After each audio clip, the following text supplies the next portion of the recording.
There are love stories written by fate. No need for roses, no need for wedding rings, just a look and a promise between two souls. Tonight, I invite you to go back in time with me, back to the time when the Greek gods still roamed the world.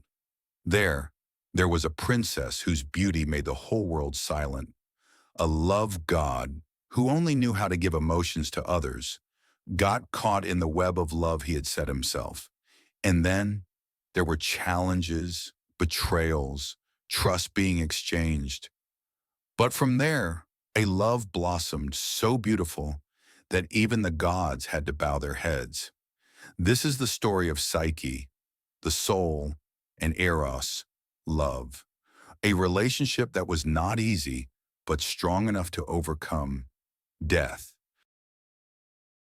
Once upon a time, in an ancient Greek kingdom where gods still walked among mortals, there lived three princesses as beautiful as blooming flowers. One night, the sisters dreamed about their future husbands. My husband will be the richest man, draping me in silk and dazzling jewels. Mine will be a great general, and I'll be his proudest conquest. And you, Psyche, what do you wish for? All I want is a love that lifts my soul. Her sisters laughed. How cheesy! But Psyche, radiant and pure, wasn't just beautiful. She was divine. So beautiful, in fact, that people abandoned the temples of Aphrodite to worship her instead. The praise once reserved for the goddess of beauty was now showered upon a mere mortal. Aphrodite was furious. She called her son Eros, god of love. Make her fall for the ugliest, most despicable creature on earth.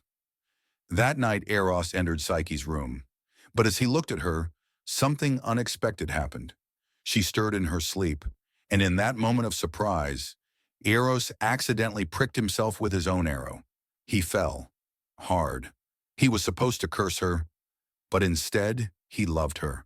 Meanwhile, Psyche had no idea. Yet oddly enough, while admired by all, no one dared propose. That's because Eros, silently and selfishly, made sure no other man could love her.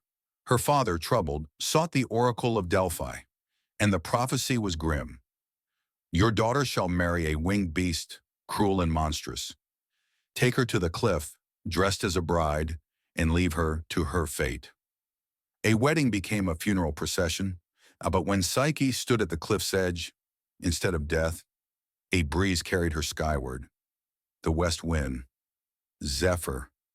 He delivered her to a hidden palace, one made of marble, light, and enchantment. There, Psyche was surrounded by invisible servants, fine foods, golden halls, and each night her mysterious husband came to her, but only in darkness. She never saw his face, but she felt his love. One day Psyche asked to visit her family. Eros agreed, because if she chose to return, it would prove her love was true. Back home, her sisters saw her radiant, glowing, dressed like a queen, and jealousy began to boil. He won't show you his face? That's not romance. That's danger. What if he's a monster? Didn't the oracle say? They urged her, take a lamp and a knife. When he's asleep, look at him. If he's hideous, kill him. That night, Psyche crept forward, heart pounding. She lit a lamp and saw not a beast, but a breathtakingly beautiful god. Her hand trembled. A single drop of hot oil spilled and touched Eros's skin. He awoke. Why, Psyche? Why didn't you trust me? His voice cracked with heartbreak. I gave you love. You gave me fear. He flew away. Psyche leapt after him, but it was too late. Her sisters, hearing Psyche had returned, rushed to the cliff, hoping Zephyr would carry them too. They jumped, but the wind did not come. They fell, consumed by their envy. Alone, broken, Psyche wandered the earth, searching for her lost love. She worked at the temple of Demeter, begged the gods for guidance, but none dared oppose Aphrodite. Finally, Psyche knelt before Aphrodite herself. The goddess smirked. You want my son? Prove yourself worthy. And so began 4 impossible trials. First, Aphrodite dumped a mountain of seeds before her. Sort them by dawn, Psyche wept. But then, an army of tiny ants arrived, working all night, moved by her devotion. Second, she had to collect golden wool from violent, enchanted rams. A reed by the river whispered, "Wait till sunset." The rams rest, gather wool from the branches. Third, Aphrodite demanded water from a deadly mountain spring. As Psyche despaired, a great eagle, servant of Zeus, flew down, filled the flask, and returned it. Finally, Psyche had to descend into the underworld to fetch a box of beauty from Queen Persephone. She entered the realm of the dead, crossed the river of forgetting, and emerged with the box. But curiosity whispered, "Just one glance, just a little beauty. I'm so tired, so worn."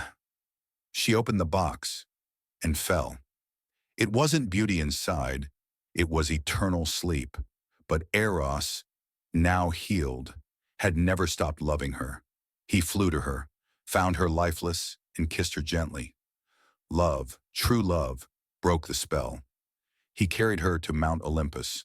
Before the gods, Eros pleaded, "Love and soul are one. Please let us be together." Zeus, touched, granted Psyche immortality. She drank ambrosia, the drink of the gods, and became a goddess herself. They married under starlight, and in time they had a daughter, Voluptus, goddess of joy and pleasure.